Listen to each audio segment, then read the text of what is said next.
Heard on Thursdays with Nikki is about to go live online. Catch HOT, the iconic radio show that made Philippine FM radio talk, every Thursday on the Monster. Streaming video on the Monster Facebook page at RX931, the Monster YouTube channel at RX931, and twitch.tv/Monster RX931. You heard on Thursday's host, Nikki Porter. Stand by and enjoy the program.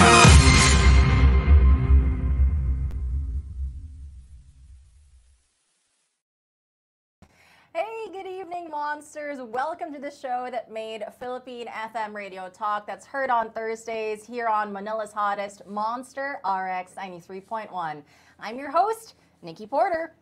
Food waste and hunger are two major problems that we are facing globally, FYI. And according to a survey by the DOST Food and Nutrition Research Institute, 1,717 metric tons of food are wasted every day in the country. Meanwhile, the Philippines was ranked 69 of 119 countries with a serious level of hunger incidence by the Global Hunger Index of 2018. So think twice before you throw that half-eaten burger or your leftover rice from dinner earlier in the garbage, and make sure you listen to tonight's guest. We have Patricia Nucum, Partnership and Fundraising Executive from Scholars of Sustenance Philippines, a nonprofit environmental organization operating to tackle the food waste and food insecurity problem in 3 countries in Southeast Asia since 2016. Patricia has always had a heart for helping others. After graduating from industrial engineering in UST, she joined the corporate world, but her love for giving back to those in need inspired her to shift her career path into supporting NGOs, specifically in partnership and fundraising. So without further ado, heard on Thursdays, let's welcome to the show from Scholars of Sustenance Philippines, Partnership and Fundraising Executive, Patricia Nucum. Woo! Hi, Patricia. Oh my gosh, so lovely to see you this evening. Now, quick backstory. We know each other from high school, so that's why. Warm welcome. Just 3 years ago. Yeah, that's right. You're young. We're young. Yeah. Okay. Now, so just to start things off, like when we were growing up, Patricia, was there some belief or like superstition that your parents kind of pounded into your brain about finishing your food, enjoying your meal? And if so, what were they?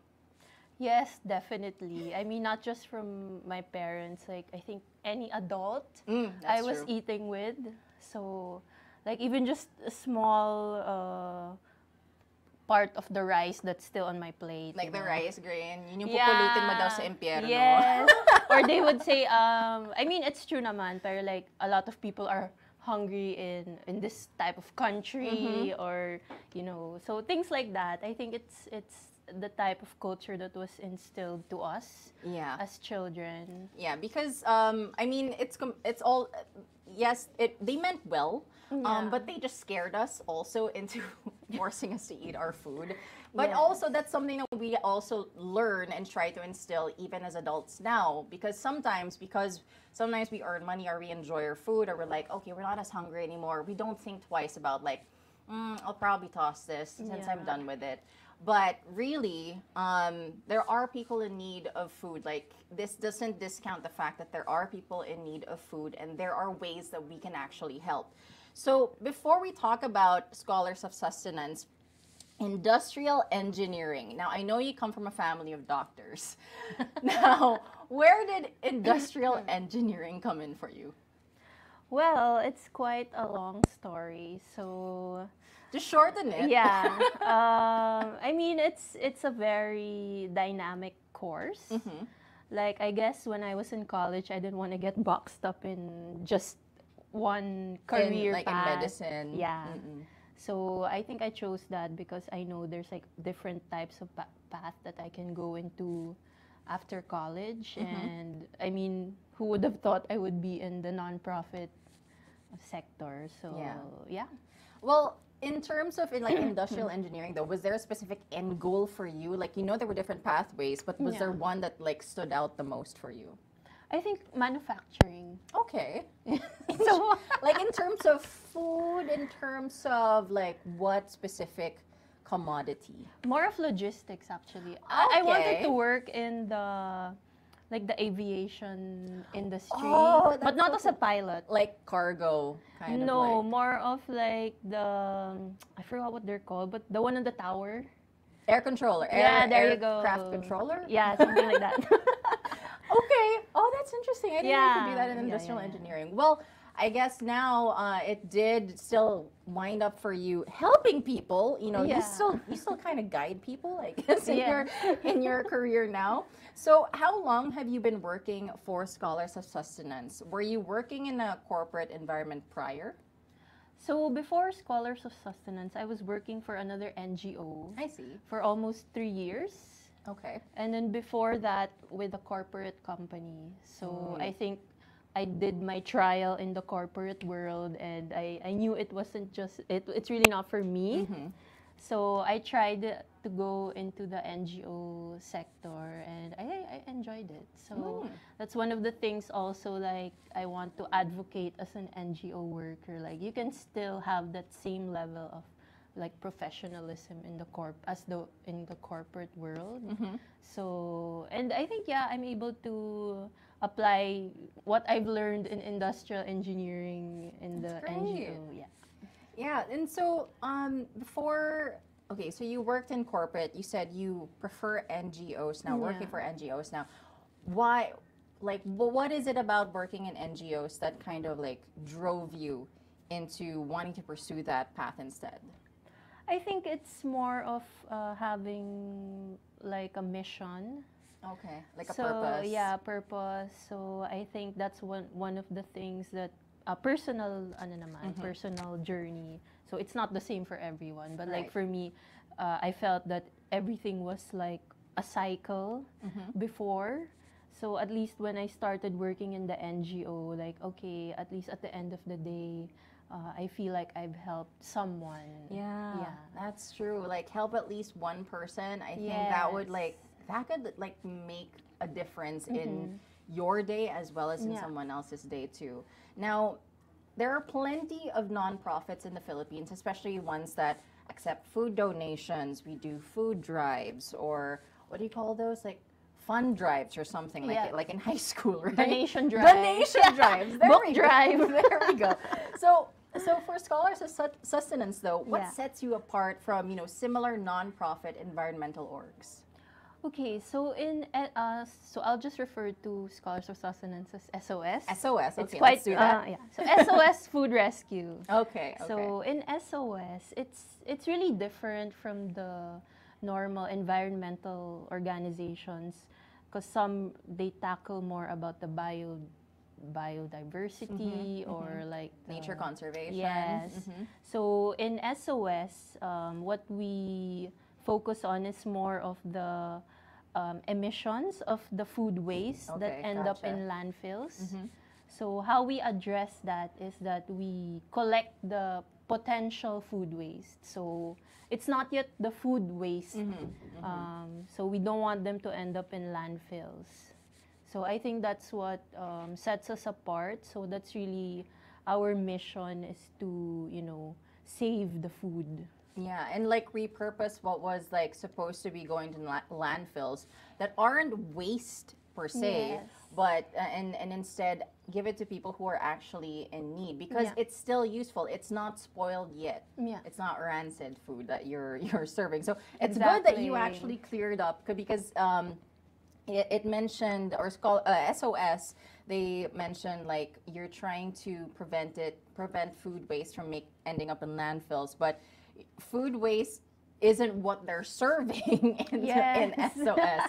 It's potential food waste Yeah. that would end up in landfills instead. So how long though, I want to know, because I've always been, what's interesting is that I worked in hospitality. This is actually Yes. one of the things that I have been frustrated about, because there's so much wastage in the hospitality industry, in a single hotel, especially when it's like breakfast buffet. Yes. Where does the leftover food go after it's been out there in the restaurant or in the outlet? So I've always wanted to find a way to like kind of close the loop, no? Instead of having those end up like in landfills and just tossing it in the garbage, where else can we use it? But then the thing is, it's like it's not part of their protocol. It's not like their rule that they can't do that. Like their hands are also tied. But in terms of, you know, how long this has actually been going, because I love that there is this initiative right now. So how long has SOS been in operation in the Philippines, and where are its other counterparts?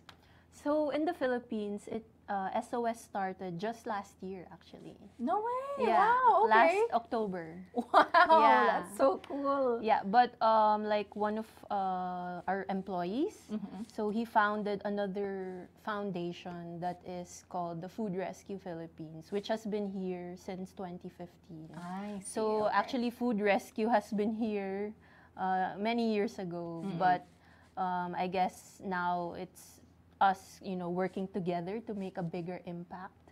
Right. Yeah, and then so SOS really started in Thailand in 2016. So that's the first country that SOS operated in, and then in the next year in Indonesia. And then from then on, we expanded in Thailand and then in Indonesia, and then we started here in the Philippines. So like a nice story about it, the managing director in Thailand is actually Filipino.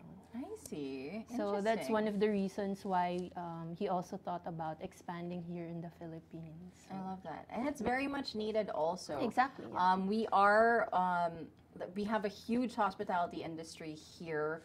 We have our entertainment city. We have our central business districts as well. So, you know, it's very relevant to have a nonprofit like this, so that, you know, there's less food wastage or there's less emissions when they end up in landfills too. So tell us, in terms of like, what is the environmental impact apart from the emissions, environmental impact as well as a societal impact when food waste or surplus don't make it to landfills? So yeah, I mean, you go around the streets of Manila, right? You see a lot of people begging for food, and even in the communities where you think they have food at home, but actually they don't. So that's, you know, one of the impacts of saving the food is that it goes to these families. It goes to the vulnerable communities. Yes. Gotcha. So I mean, okay, we can say that other than saving it from emitting gas, I mean, I'm sure you don't see it like... You're right. We don't think about it in a scientific way. Yeah. So that's really like the main goal, is to lessen the emissions of these gases.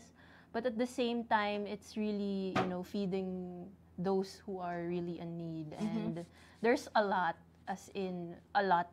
Like if you just go around, I don't know if you've been to like Manila, to QC, in the areas where they sort the trash.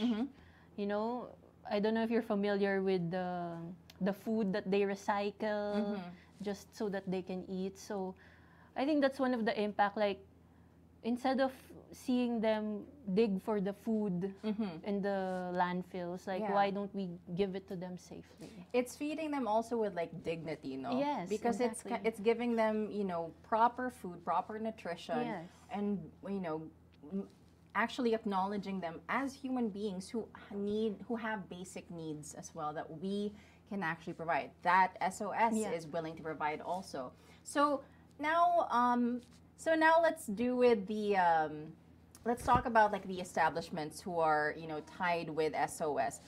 How do you usually pitch the idea? Are you the one who actually approaches the establishments, or are there other people in the organization? One of the people who talk to the establishment. Okay. So in terms of pitching the idea of partnering with you, what do you usually say so that they'll sign with you? Well, with the establishments that we work with, so there's always one concern, which is food safety. Right. Yeah. Which, I mean, it's valid. Even if I own a business, that's my first concern, like the food safety. So that's one of the things that we really take into consideration in terms of handling the food. Right. And of course, we give them the assurance that the food that we give to them is good quality. I mean, even I would eat it. Like, even I would serve it to you. And I think that's one of the reasons why our current partners are supporting us. And then, of course, it's also taking care of their brand in a way that, of course, we don't say, oh, this came from, or this came from this hotel or something like that.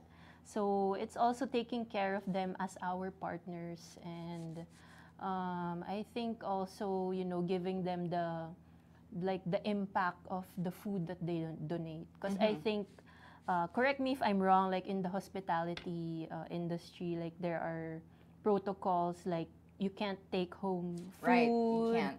or you have to dispose of food like after 4 hours or something. But they're actually still good quality. Right. So and it's also up to SOS to handle that food, to give that same quality to the community. So yeah, and I like that you brought up with the protocols in the hospitality industry too, because like not only can you not bring home food, the reason why they don't like you bringing food, especially if you worked at the hotel, is because or if you want to donate the extra food or the surplus of food in hotels, is that they could be held liable if the food is already rancid or spoiled. Yeah.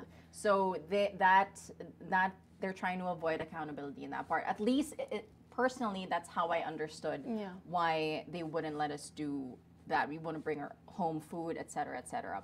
So let's say there's a food establishment that is interested in partnering up. Do you have your own standard or criteria for them to actually join or partner with you? yeah, so we have a standard process of partnering with these establishments. Okay. So of course, we do food rescue training with them. Ah, okay. So usually with hotels, the team who handles the food, we have a training with them, like how do they pack the food? Because usually SOS provides containers to our partners. Okay. So these containers are food grade, so you can store it in blast chillers or freezers.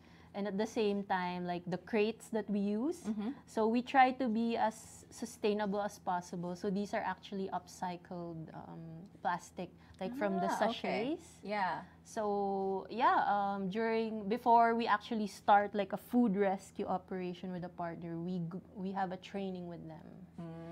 So I see. I think that's a good way, like to align also the goals and also to meet with the employees who handle the food, like because it's extra work for the employees, and I think it's good for them to also understand like why are they doing this. And That's true. Yeah.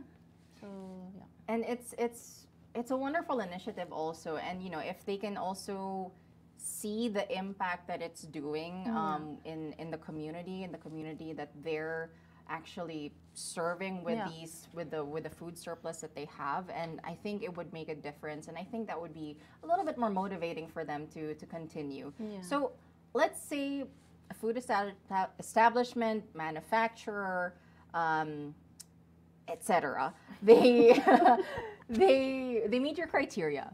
And so now, what are some of the reasons, though, that some potential suppliers still won't support your initiative? You already mentioned food safety. We got that. Yeah. But what else? Why wouldn't they want to sign? Why are they hesitant? I think that's the right word.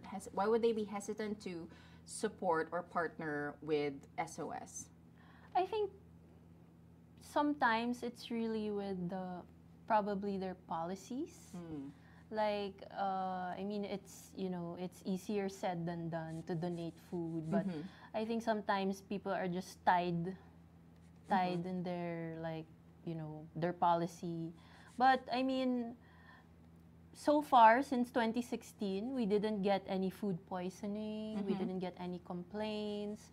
So I think in terms of that aspect of being hesitant to share, it's not really something that we've experienced. Okay. And hopefully, we won't experience. Yeah, But yeah. I mean, it's something that we are confident about, you know, handling the food, and it's usually that the hesitation of their policy. Okay, gotcha. And so, which is great also that we said like there's been no cases of like, you know, food poisoning, et cetera, et cetera. That should be part of like your pitch, like first and foremost. Yeah. Right? Let's just get this out of the bag. And so that way I feel like they can, you know, their questions or whatever concerns that they have will be quashed by that because this is food, this is a perishable item that they will be sharing with, you know, vulnerable communities as well. They want to make sure that they are providing quality food as well. So could you explain to us, this was mentioned in the vision of SOS, could you explain to us what food equity looks like? So I guess I can explain that in how we select our beneficiaries. Okay. So in terms of selecting our beneficiaries, so we don't just give it to anyone. Like we see that, oh, it feels like you need food, we give it to you. So we actually do like a data gathering. Okay. So there's a bit of a study conducted. Yes. Okay. So we see the communities that are, I would say, the most urgent. So these are the communities or the individuals that don't receive regular food. Okay. So that's the type of communities that we target. So at least it's like they can receive at least one meal a day and things like that. So it's not just because it's a foundation, we would give them food, or it's in a depressed area, we would give them food. Of course, we have to take into consideration because, you know, there are some foundations that they receive enough food, and also some communities that receive enough food. So of course we have to target those who really don't receive anything. So that's what we want, that at least the food reaches everyone, not necessarily everyone who needs it, but those who need it the most. And then I think it also should be emphasized that SOS, Scholars of Sustenance, doesn't accept just any kind of food into you know their organization. So what do you mean by good quality surplus food anyway? Is there like a time frame when you should be receiving them? So good quality surplus food, so that's different per establishment. So with the hotels, I see. Okay. Usually these are the food items that have not been served to the customers. Of course, like what you said, we still want to give them their dignity when serving the food. So these are the ones that aren't served to the customers. Not leftovers. No, not leftovers. We don't. So, and then with the food manufacturers, usually we get the food items that have not passed the, like, I would say, the marketing standard. Like in quality control. Yes. So, but you know, they're still good quality.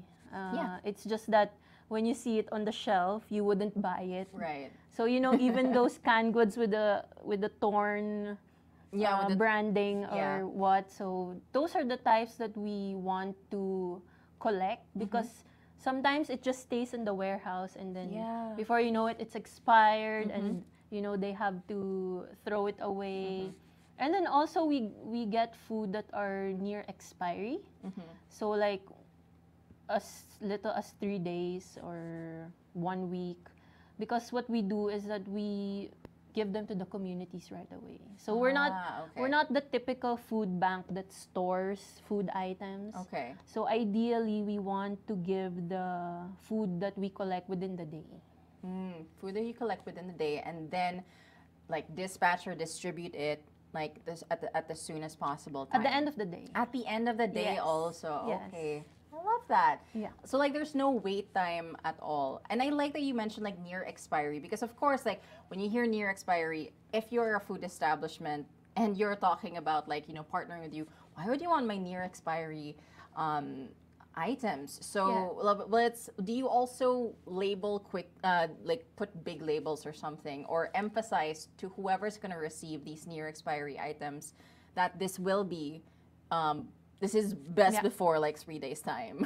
Yes, definitely. So part of us selecting our communities, we also have a training with them. Ah, I see. Like, That's good. we talk about how to handle different types of food, and also, you know, before distributing to them, we also get their consent. Like we say, we're gonna give food items that are gonna expire in 3 days. Is Okay. that okay with you? Because I mean, it's okay if they don't get it, because Yeah. we can also find another community. But of course, there are still communities with preferences. Right. And then, of course, for the food items that would expire in a few days, we tell the communities to cook it right away. Yeah. Like, if not the same day. I see. I love the transparency also Yeah. that you have with the communities because, of course, once again, this is not just in terms of nutrition, but it's also in terms of health na rin. Yeah. Because you don't, they're already in need of food. You don't want to worsen Yeah. that situation as Exactly, well. yeah. And so also, just to piggyback on what you said, like you train also the community. So it's not just it's not just feeding a community, it's also educating a Yes. community about food, which is so amazing because especially when it comes to food safety, I'm sure you guys Yeah. also train communities in that sense. So that way it benefits them not just in terms of, again, getting food when they need it the most, and then also, but also eating the right food, Yeah. eating when it's still in good quality as well. Now,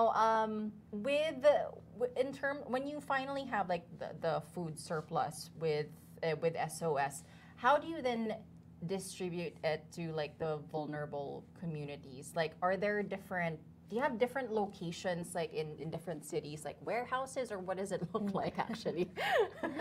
So, no, we don't have warehouses.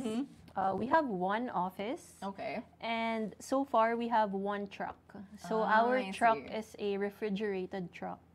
So in terms of handling, let's say, cooked food or like the vegetables or the fruits, like we can store it in our refrigerated truck. So yeah, that's how we handle it actually. It goes in our truck.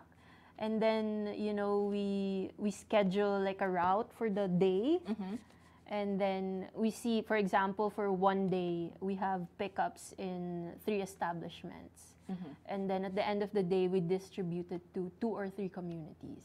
I see. So that's how we work. Like, that's how we plan our logistics for the day. Interesting. Yeah. Okay. Now, for those who are curious, monsters who are listening on radio or watching live on Facebook, Twitch, or YouTube, we're talking about scholars of sustenance. So they are teaching us or encouraging us to not waste food and instead partner with them or try and help them, give food or use food or catch food before it becomes potential waste in landfills so that it can be provided to communities in need. Now, SOS includes 2 programs now, the Food Rescue Program and the Rescue Kitchen Program. So could you explain to us what each of these programs Yeah. entail? So the food rescue program speaks for itself, That's rescuing food. So from different establishments. So these are hotels, restaurants, manufacturers, residential centers. So we also have like food drives with our corporate partners. So we pick those up and then we distribute it to the communities on the same day.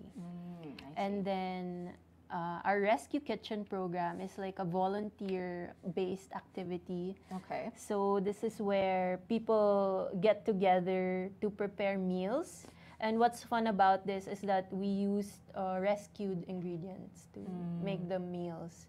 So sometimes, the carrots that we receive, like they have 2 legs or something. And, people wouldn't buy that in the groceries. Yeah. Gotcha. Or like the cabbage with a dark spot. But, when you take out the first layer, Like, it's good. It's good pa. So those kinds of things, we convert them to meals.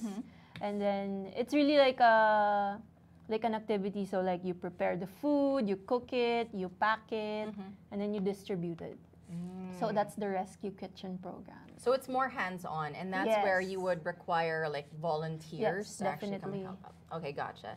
Now, with the food rescue program, you mentioned also residential centers, Yeah. and even I think like workplaces, Yeah.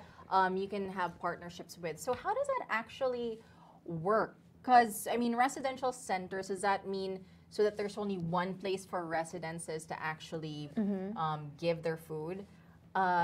And if so, if that's the case, like how often then do you come to collect the food surplus that they have? So this idea actually came by because we saw, like, I'm sure in your own household, you have a canned good sitting there for more than Months. 3 months. Yeah. And you don't plan to consume it in the next 3 months. Yeah, you save it for like baka may typhoon Yes. or something. Yeah. So things like that, like I'm sure all households have that. So that's how we came up with like partnering with residential centers, Okay. specifically, well, for now at least, condominiums. You know, so you know condominiums, they have like a clubhouse. Yeah. So like we set up like a dropping station there. Okay. So that's where the residents can drop their food donations and things like that.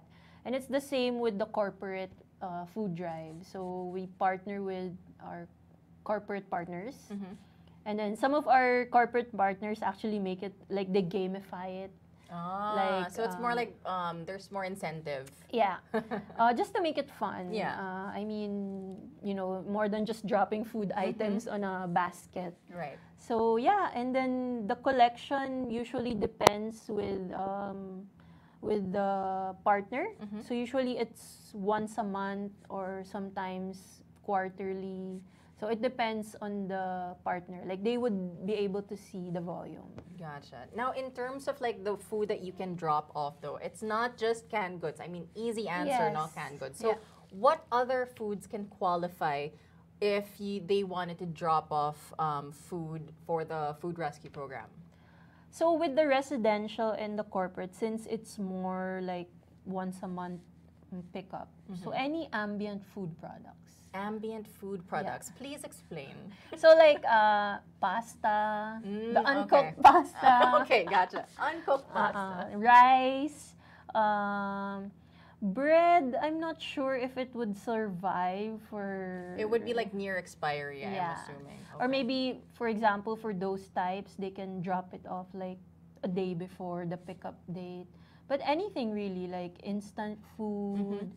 Sometimes we get frozen food, but that's special cases, so it has to be communicated with us because it has to be on the same day that we will pick it up. Right, right. So yeah, really, really varied food items. Powdered juice. I mean, juice, you know, it still fills our stomach. With vitamins, I'm hoping. Yeah. Not just sugar. Yeah. Healthy juice. Yeah, healthy juices.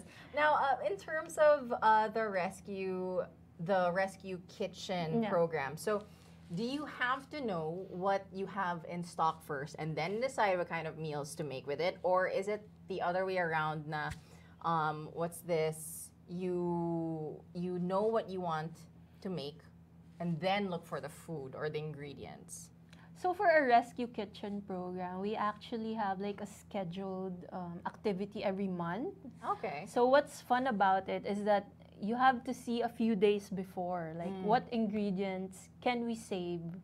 So since the ingredients that we pick up, at least we set aside for a rescue kitchen program. So what's fun about that is that we have to see what type of food can we cook with this, and or like. Of course, we have to take into consideration that it's nutritious, it's filling. So we also have volunteer chefs who help us come up with like a menu for one activity. So yeah, it's a fun activity because it's like the mystery box. Mystery box, I love it. It's Yeah. like Iron Chef. Yes. Today's special Without the ingredients. stress. Gotcha. But you get to feed a lot of people. Yeah. So how many meals like at a time? What's the most number of meals, if I may, or if you can recall, most meals that you've made in one sitting for Rescue Kitchen? For rescue kitchens, so with our rescue kitchen, we have two types. So one is where we cook with our community partners. Okay. And then one is internal, like just in our office. So with our office, I think 150. 150. Yeah. Okay. And then with the community partners, I think 300. Wow. I mean, that's still a lot of people being fed. And so is the difference between the kitchen, the rescue kitchen, the difference between rescue kitchen and the food rescue, is that the rescue kitchen can, like, you can use, like, food surplus that is, like, fresh ingredients, vegetables, carrots, and these are sourced from also food establishments, or Yeah, food establishments, groceries. So that, I think the fun thing about Rescue Kitchen is that whatever you receive the day before is what you will use. So you can't I really, you can't really, you can't plan ahead. yeah. You can plan like few hours before the activity or at night when you're sure of the ingredients that you have. And then as much as possible, of course, we don't want to purchase food items. Only, I guess, the cooking oil and condiments. But like the main ingredients, as much as possible, we want them to be rescued. Because of course, that's what we're trying to advocate. Of course. Yeah. And so, like, which I love, and I think that's the exciting part about it. It's almost like Iron Chef, but without the stress, and you don't have to please any judges. You make people happy with the food that you make. Now, so far, how much has Scholars of Sustenance achieved in pursuit of, you know, their goals in terms of, what was it? I think I saw by the end of this year, 470,000 meals. So, like, where are we now, like, in terms of stats? What's the impact right now that SOS has achieved so far? So actually, the 470 has doubled. Oh, okay, wow. So it's like our ambitious goal this year is to serve 800,000 meals. Wow. Okay. And we're currently at 370 meals. Wow. So from starting in October, we have served an equivalence of 370,000 meals. I love that. Hopefully we'll be able to top the 800,000 goal. And I hope so too. Like, I feel like it's still possible. It's still early. It's still June of this year. Yeah. You have time, Patricia. Okay. So in terms of now volunteering. So where can interested stakeholders participate to do hands-on work? Can they also volunteer not just for the rescue kitchen, but can they also volunteer in the administrative part of the organization? Can they also volunteer in the food rescue program? Yes, definitely. So with volunteering opportunities, you know, we accept all types of volunteer opportunities, like admin work. Of course, we like that. Need all the help. Yes. Marketing work, definitely. Food rescue. So sometimes we have volunteers who join us in our truck. Okay. Or at least to convoy with the truck, because it's really a good experience, like to see you know, collecting the food and then giving it to the communities.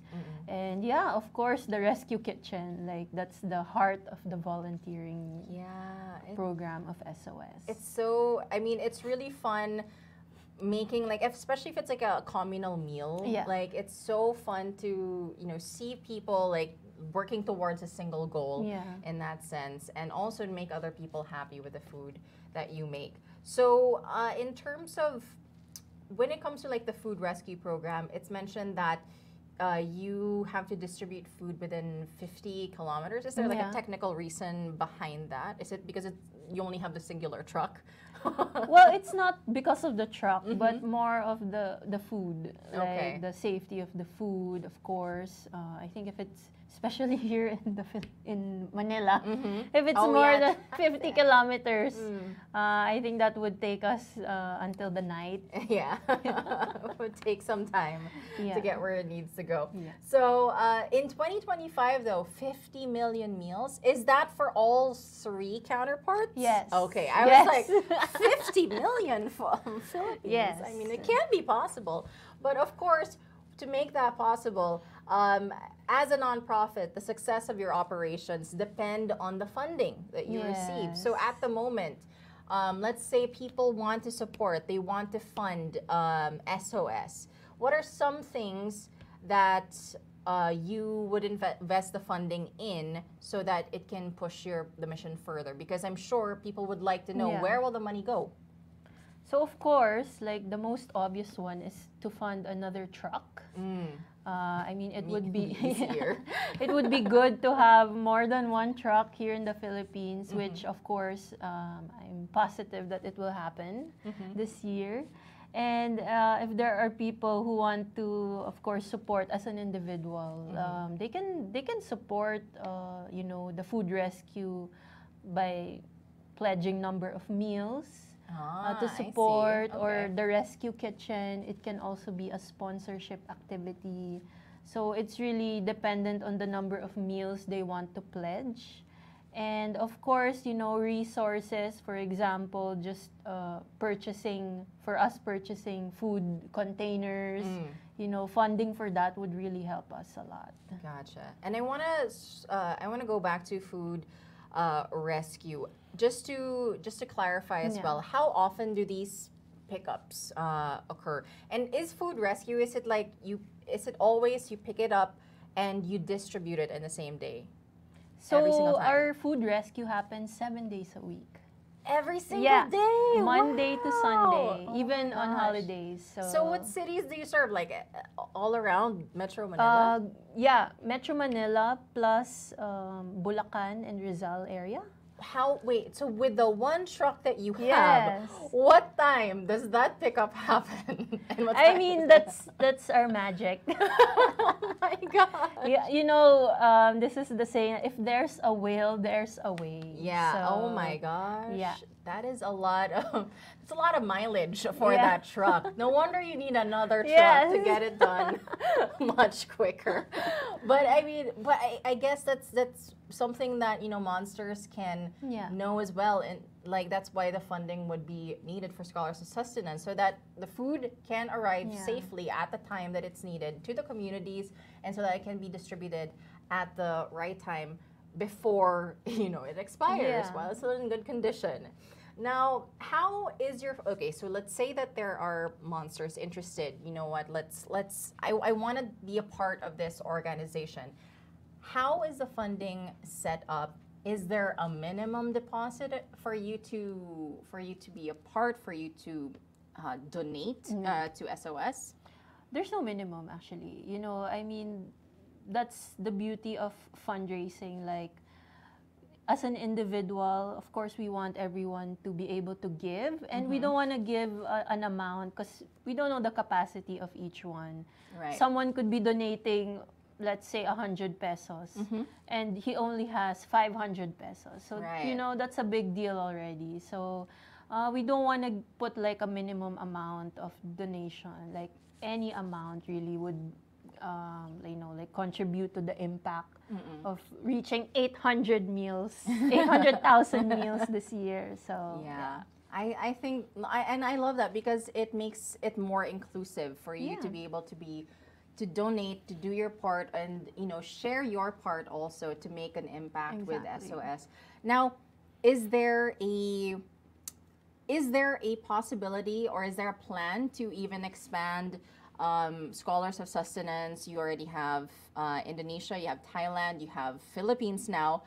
Are we going Southeast Asia? Are we also trying to impact those other countries too? Yes, definitely. I mean, you know, we want to target the countries that have a lot of food vulnerable individuals.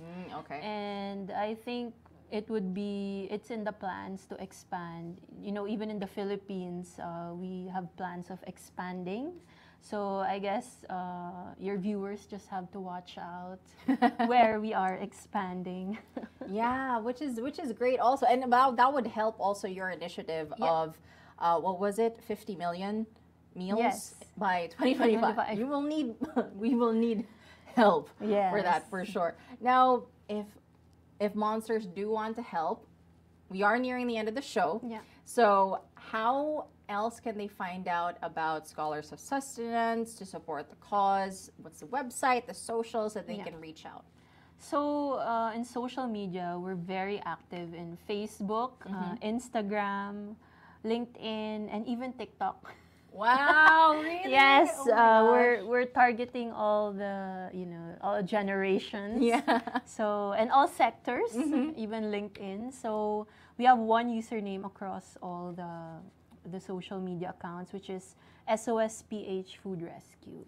SOSPH Food Rescue if you want to be a part of this nonprofit organization. Pretty interesting organization, and I'm so happy that this nonprofit actually exists here in the Philippines. So that is it for Heard on Thursdays. What a wonderful initiative. What a wonderful way to, resource food that you don't really use at home or eat at home, and give it to people who are actually in need. So if you are interested, if this something, if this struck a chord in your heart, if you know how frustrating it is to to see food spoil, to see just half a burger being tossed out, like if you are passionate about food and it going to people in need, then Scholars of Sustenance is definitely something, an organization that you can look into. So thank you so much, Patricia, for joining me this evening. It was such a pleasure to see you again after so many years. 3 years. 3 years. So yeah, that is it for Heard on Thursdays. Next week, catch me again with another guest. So we will surprise you on who it will be. But for now, keep it locked only here on Manila's hottest, Monster RX93.1. Bye. Monster exclusive